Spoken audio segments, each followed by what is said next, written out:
O milagre que mudou a vida de Bruno, da escuridão à luz da fé. Bruno tinha 32 anos quando sua vida começou a desmoronar. Não foi de uma vez, mas aos poucos, como uma doença silenciosa que corrói os ossos sem que a pessoa perceba. Ele era um homem trabalhador, dono de uma pequena oficina mecânica em São Paulo, casado com Ana, uma professora doce e paciente, e pai de 2 filhos pequenos, Lucas e Sofia. Parecia uma vida comum, até que as dívidas começaram a sufocá-lo.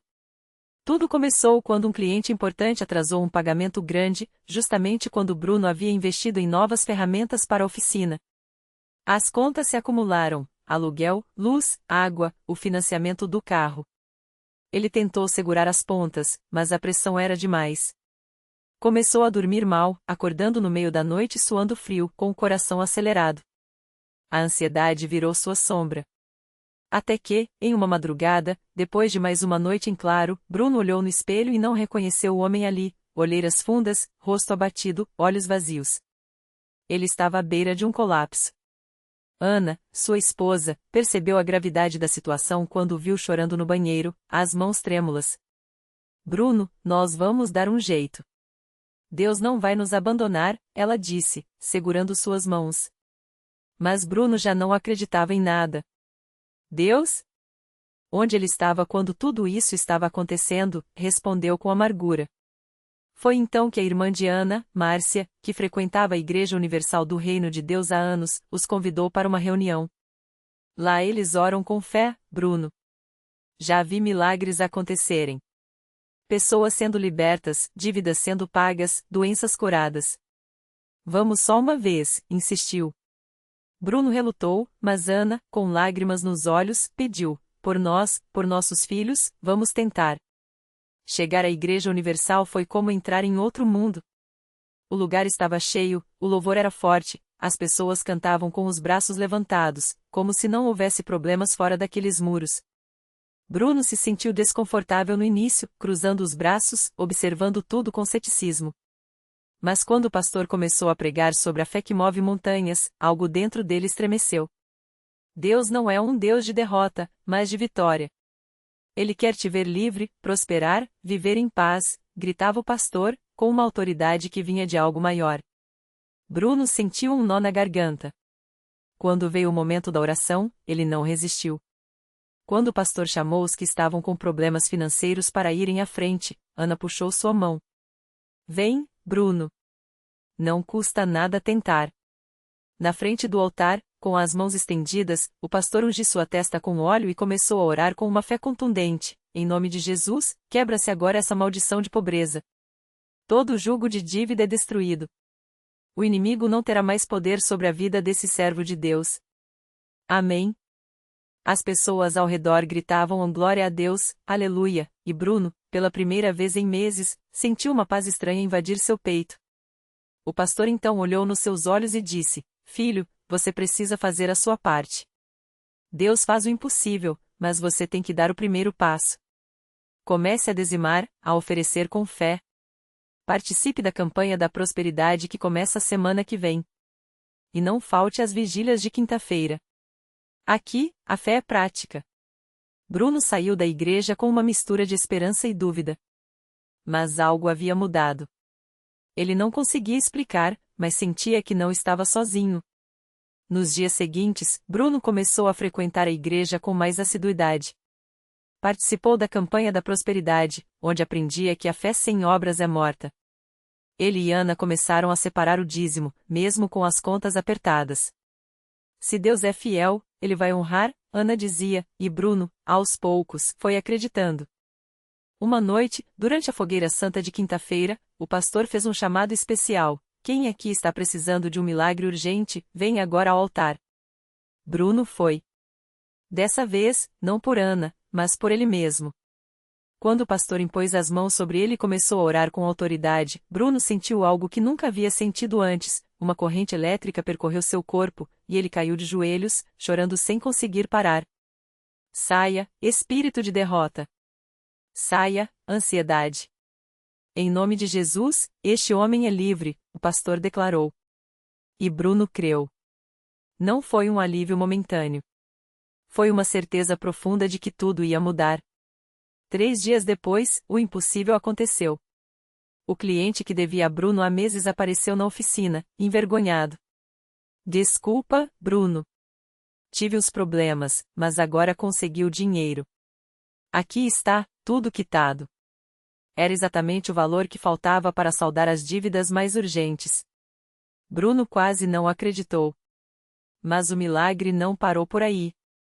Na mesma semana, um amigo de infância, que nem sabia da situação de Bruno, ligou oferecendo um serviço grande, a manutenção de uma frota de carros de uma empresa. Era o emprego que ele precisava para se reestabilizar. Bruno chorou ao contar para Ana. Deus é real, Ana. Tudo o que o pastor falava é verdade. A gente só precisava crer de verdade. Hoje, um ano depois, a oficina de Bruno está próspera. Ele contrata mais 2 funcionários, as dívidas estão todas pagas, e ele e Ana até conseguiram comprar um terreno para construir sua casa própria. Mas o maior milagre não foi o dinheiro. Foi a transformação interior. Bruno agora é um homem de fé. Ele não falta às reuniões, participa ativamente das correntes de oração, e até já deu seu testemunho no altar, emocionando a todos. Eu aprendi que Deus não abandona ninguém. Mas Ele quer que a gente dê o primeiro passo. A fé sem ação é só palavra. Na Universal, eu aprendi a ter fé com obras. E hoje, eu sou uma prova viva do poder de Deus. Sua lição de vida? Não importa quão escuro esteja o seu caminho, se você buscar a Deus de verdade, Ele vai te tirar das trevas. Mas você tem que crer. E crer de verdade significa agir, mesmo quando não se vê a saída. Porque Deus está no impossível. E assim, Bruno, que já esteve à beira do desespero, hoje é um homem livre, próspero e, acima de tudo, cheio da paz que só Deus pode dar. A vida de Bruno mudou tanto que até sua família notou a diferença. Sua mãe, que sempre orou por ele em silêncio, não acreditava no que via. Meu filho, você não é mais o mesmo. O que aconteceu com você? Perguntava ela, com lágrimas nos olhos. Bruno apenas sorria e respondia, mãe, foi Deus. Ele me encontrou quando eu já não tinha mais forças para me levantar. Mas a história não parou por aí. Um dia, enquanto Bruno participava de uma corrente de oração na Universal, um jovem chamado Rafael se aproximou dele depois do culto. Com a voz trêmula, Rafael contou que estava passando pela mesma luta que Bruno já havia enfrentado, dívidas, desemprego e uma depressão que o fazia pensar em desistir de tudo. Irmão, eu ouvi seu testemunho semana passada e pensei, se Deus fez por você, pode fazer por mim também. Mas eu não sei por onde começar. Bruno olhou nos olhos daquele jovem e viu seu próprio passado refletido ali. Sem hesitar, colocou a mão no ombro dele e disse, vem comigo, irmão. Deus não vai te deixar sozinho.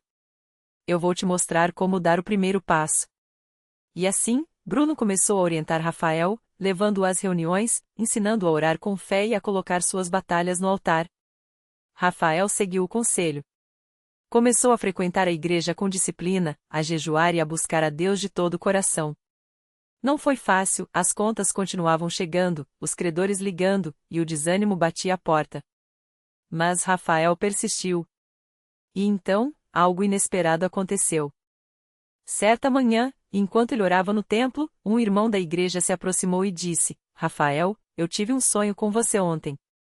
Deus me mostrou que você precisa ir até uma determinada empresa hoje, às 14 horas, e pedir por uma oportunidade. Não pergunte por quê, apenas vá. Rafael, mesmo sem entender, obedeceu.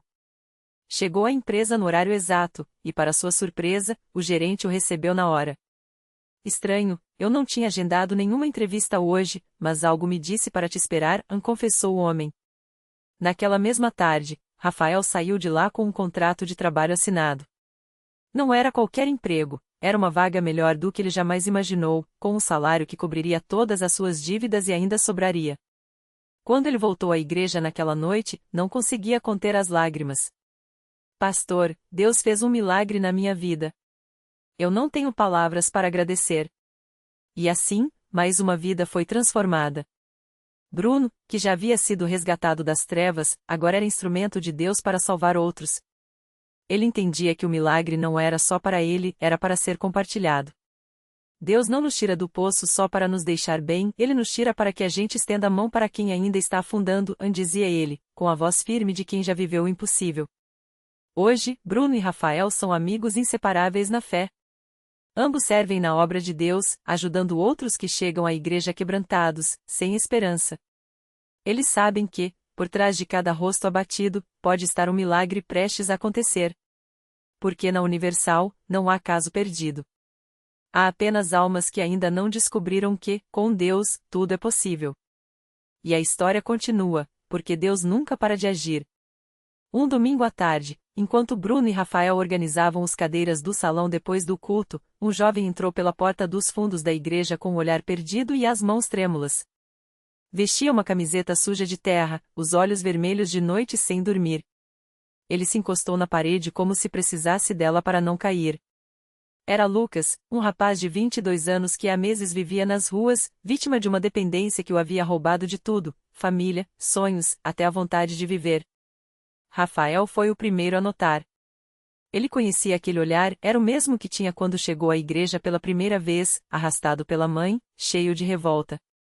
Sem dizer nada, aproximou-se e colocou a mão no ombro do rapaz. Irmão, tudo bem? Você veio no lugar certo. Lucas nem respondeu, apenas deixou as lágrimas caírem. Foi quando Bruno se aproximou, com a calma de quem já tinha estado no lugar daquele jovem. Eu também já cheirei colinha, já dormi em ponto de ônibus, já achei que não tinha mais jeito, disse Bruno, baixinho, só para ele. Mas aqui, Deus me mostrou que eu valia mais do que o lixo que o mundo fazia eu acreditar que era. Lucas olhou para ele, desconfiado.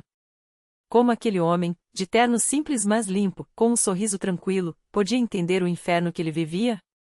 Foi então que o pastor se aproximou. Não com sermões, não com cobranças, apenas com um abraço apertado e um convite. Filho, hoje você vai sair daqui diferente. Deus tem uma palavra para você.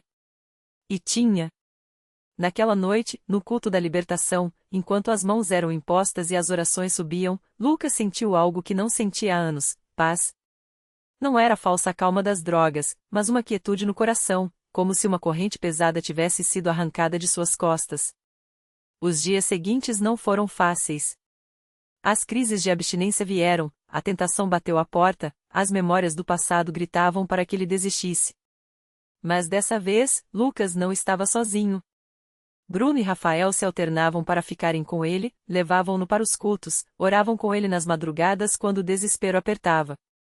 A igreja se mobilizou, irmãs preparavam comida, jovens o ajudavam a arrumar um emprego, o pastor o incluía nas células de estudo bíblico. Um mês depois, Lucas subiu ao púlpito pela primeira vez. Com a voz ainda trêmula, mas os olhos brilhando, ele contou como Deus o tinha tirado das ruas não com um toque de mágica, mas com amor de verdade, aquele que não desiste, que segura a mão mesmo quando a gente quer soltar. Eu pensava que Deus não queria saber de mim, disse, engolindo o choro. Mas ele só estava esperando eu parar de correr para me abraçar. Hoje, Lucas é um dos obreiros mais dedicados da igreja.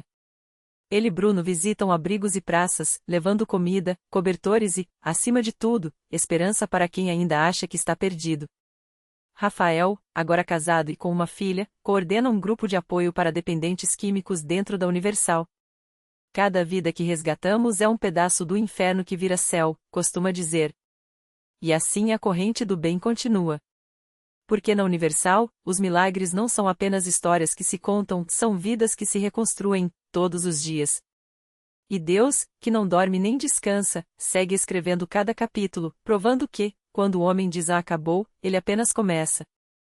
No mesmo bairro onde Lucas e Bruno distribuíam cobertores, morava Dona Maria, uma senhora de 68 anos que há 10 anos não saía de casa. Depois que perdeu o marido e o filho em um acidente de carro, ela trancou as portas, as janelas e, sem querer, o próprio coração. Os vizinhos tentavam ajudar, mas ela recusava até um simples bom dia. Deus me tirou tudo, não quero mais saber dele, repetia, enquanto as lágrimas secavam em seu rosto marcado pelo tempo e pela dor. Até que uma tarde chuvosa, enquanto arrumava a mesa de jantar, sempre postas para 3, como se esperasse que eles voltassem, Dona Maria ouviu batidas na porta. Não eram os vizinhos, nem vendedores.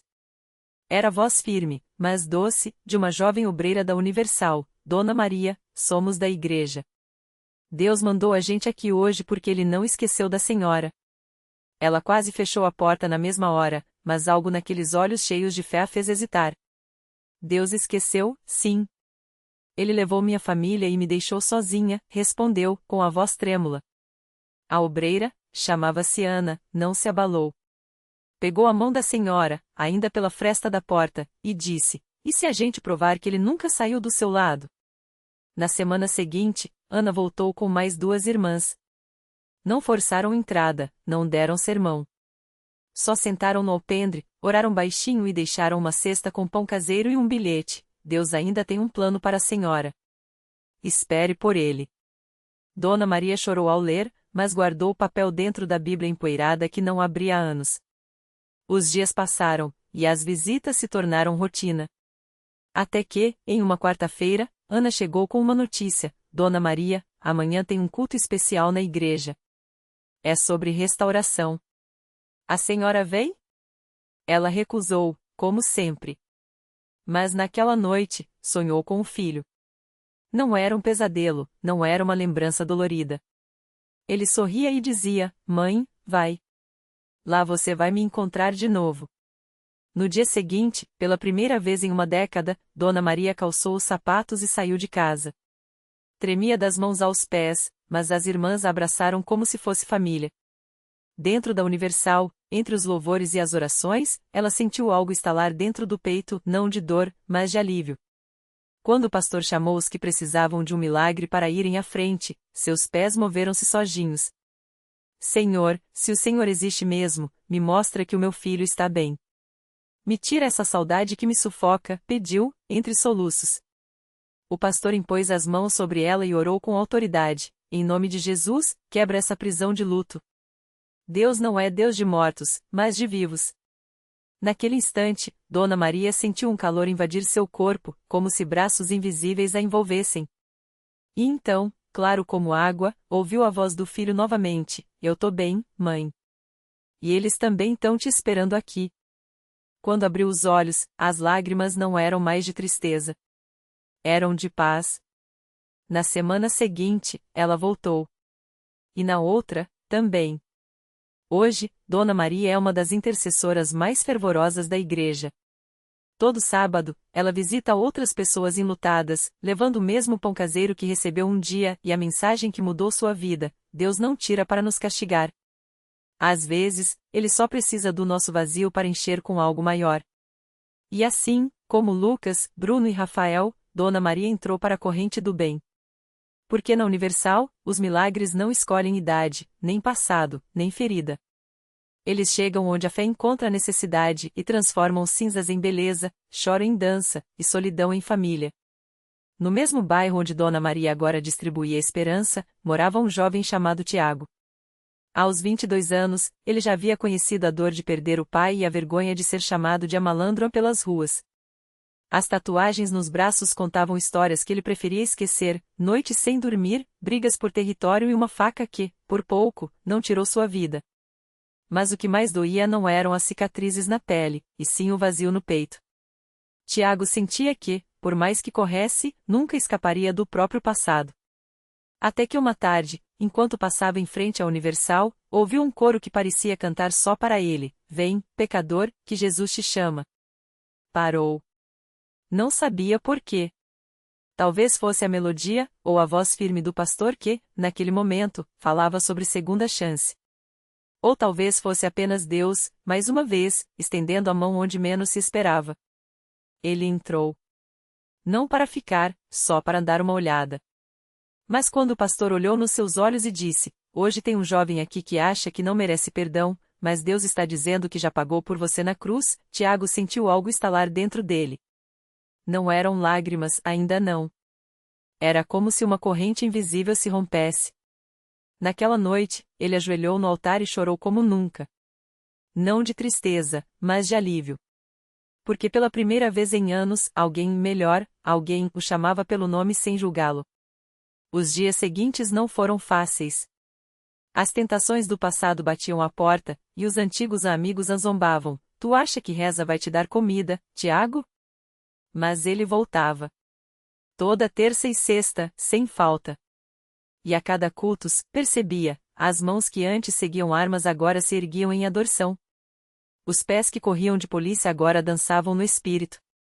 E o coração que só conhecia ódio aprendia a amar, começando por ele mesmo. Um ano depois, Tiago estava de terno e gravata, não por obrigação, mas por escolha. Não era mais o ex-bandido da igreja, era o irmão Tiago, líder do grupo de jovens. E quando um garoto de 16 anos, com os mesmos olhos perdidos que ele já teve, apareceu no culto, ele soube exatamente o que fazer, sentou ao lado do menino, colocou a mão no ombro dele e sussurrou: "Eu já estive onde você está. Mas aqui tem um Deus que faz tudo novo. Inclusive você." Porque na Universal, os milagres não são só curas físicas ou soluções financeiras. Às vezes, o maior milagre é um coração de pedra virar carne. É um passado manchar ser lavado pelo sangue de Jesus. É um jovem que o mundo desistiu ver-se como Deus o vê, não um erro, mas uma promessa. E assim, como Dona Maria, Lucas, Bruno e Rafael, Tiago entrou para a corrente do bem. Porque quando a fé encontra a misericórdia, até os impossíveis se rendem. E o que era para ser o fim vira só o começo de uma história que Deus já escreveu e que, na igreja, ganha voz, cor e vida. O milagre completo. Tiago sentiu as palavras do pastor como um abraço que não solta. Os olhos, antes vazios, encheram-se de lágrimas que não eram de dor, mas de algo novo, esperança. Naquele instante, ele lembrou das noites em que achava que ninguém o veria além dos erros, das marcas que carregava como se fossem tatuagens na alma. Mas ali, entre pessoas que também tinham sido quebradas e reconstruídas, ele entendeu, Deus não desistira dele. Na semana seguinte, Tiago voltou. E depois mais uma vez. Cada culto era um passo para fora do abismo. Um dia, ele subiu ao altar não como um espectador, mas como um testemunho. Com voz trêmula, contou como o ódio por si mesmo tinha sido substituído por uma paz que não fazia sentido, mas era real. "Eu pensei que minha história tinha acabado", disse, segurando um pedaço de papel amassado onde escrevera todos os seus pecados e o jogará no lixo, simbólico, após orar. Mas Deus me mostrou que Ele risca o que nos condena e escreve o que nos salva. Anos depois, Tiago não era mais o jovem que entrava na igreja com a cabeça baixa. Agora, ele estendia a mão para outros impossíveis, os que o mundo havia descartado, mas que Deus ainda chamava pelo nome. Ele aprendeu que milagre não é só o que vemos, mas o que sentimos, a coragem de olhar no espelho e não ver um fracasso, mas um filho. Um começo. Reflexão final. Às vezes, o maior milagre não é mudar as circunstâncias, mas quem somos nelas. Deus não nos tira dos vales apenas, Ele nos transforma dentro deles. O sangue de Jesus não apaga apenas manchas, Ele reescreve destinos. Tiago descobriu que a redenção não é um prêmio para os perfeitos, mas um presente para os quebrados dispostos a se entregarem. Lição de vida. Seu passado não é seu túmulo, é o solo onde Deus planta a sua ressurreição. Não importa quão profunda seja a ferida ou quão longa a noite na igreja, na fé, na misericórdia, tudo pode ficar novo. Porque quando Deus toca uma vida, até as cicatrizes viram mapas para levar outros para casa. E assim, a história de Tiago, como a de tantos, prova que os finais felizes de Deus não são contos de fadas. São realidades para quem ousa acreditar que, com Ele, nenhum adeus é definitivo. Só um até logo para o que já não serve mais. Porque o melhor capítulo sempre começa quando entregamos a caneta para Ele.